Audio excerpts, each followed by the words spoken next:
Today I'm going to show you how to use a high performance rye starter for a loaf of oat sourdough. I'm Sharon Roberts, founder of learnsourdough.co.uk.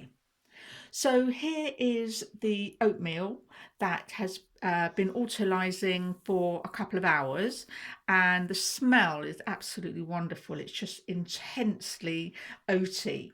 And here is my powerful high performance rye starter, and you can see it's full of you've got the yeast. This is the bubbles made from the carbon dioxide from the yeast and the lactic acid bacteria, and this is a super powerful high performance rye starter.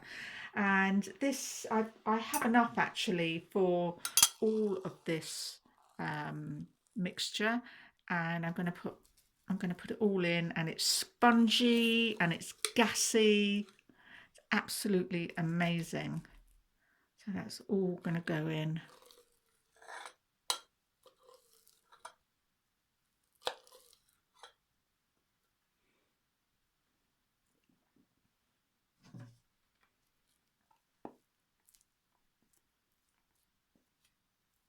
I'm going to get in there and give it a good mix in a minute.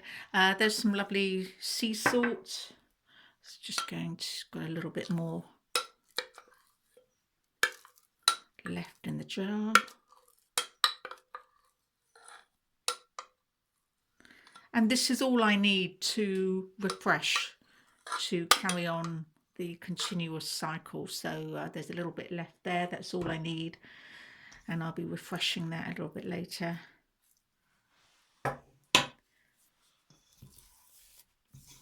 And all I'm going to do is just get in there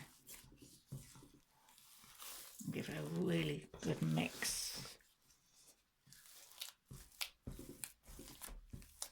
Smells really, really wonderful. This loaf is absolutely divine. It's so unique. If you enjoy oats, porridge for breakfast, you are going to love this loaf because it is just sensational. And it really, with the rye starter, it rises up really, really well. And it has wonderful, when it's baked, it has the most fantastic toasty notes, and it's actually, there's quite a few notes of umami, that is really intensely savoury flavour, which you get with authentic sourdough.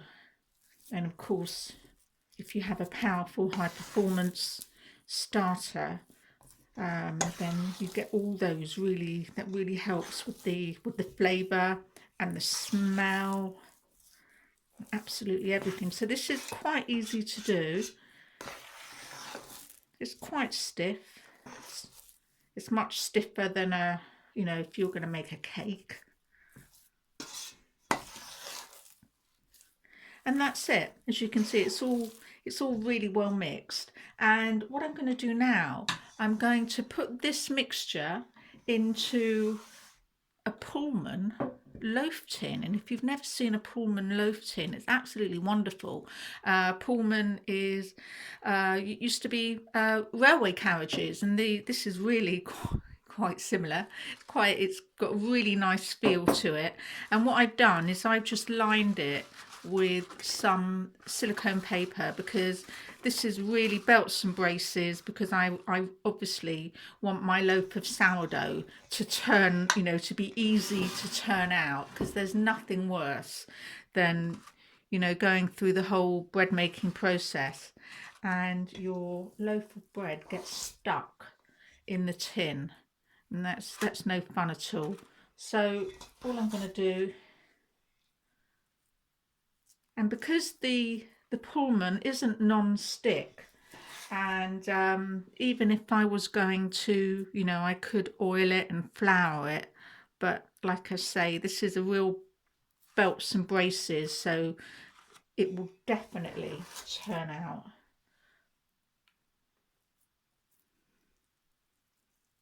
I just put that in there.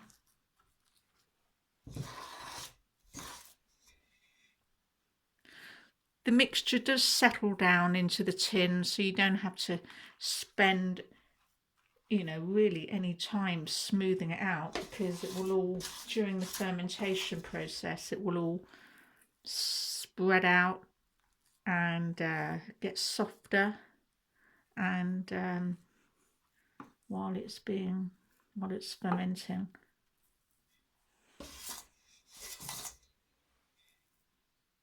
So there you go.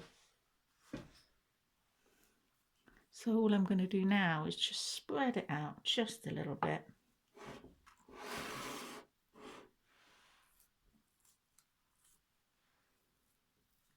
Like that. And then what I'm going to do in a minute, I'm going to cover it with some, just a plastic bag or something similar to prevent it from drying out.